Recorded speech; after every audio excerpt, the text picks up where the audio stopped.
Hello, this is Dr. Shiva Reddy, consultant pediatrician, Care Hospitals, Banjara Hills. Today I am going to talk about abdominal pain in children. There are a lot of causes of abdominal pain in children. Abdominal pain is nothing but tummy ache in layman language. Normally, children tend to eat outside food a lot. Because of eating junk food, this causes abdominal pain. Sometimes they experience very bad abdominal pain, which ultimately leads to vomiting. When you see the child clinically, there is a typical epigastric pain. For this, treatment is lot of liquid diet, liquid juices, or keep the baby hydrated or the child hydrated with symptomatic treatment.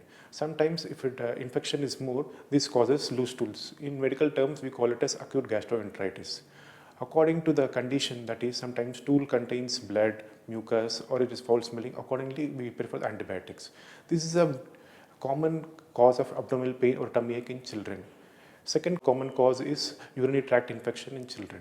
Urinary tract infection is more common in school-going female children rather than male children. So this is the first two common causes of abdominal pain in children. Other common causes are like underlying abdominal pathology like appendicitis or adhesions. In appendicitis, again, child will be having very bad tummy ache, that is abdominal pain with vomiting and other symptoms. In these cases, we need to do an ultrasound scan. Sometimes if ultrasound is not conclusive, we'll go for CT scan. Accordingly, surgeon will take a call. Other causes are other rare causes like lactose intolerance, underlying abdominal pathology like inflammatory bowel diseases, which is very, very rare in children. Sometimes parasitic infections also causes tummy ache, very bad tummy ache.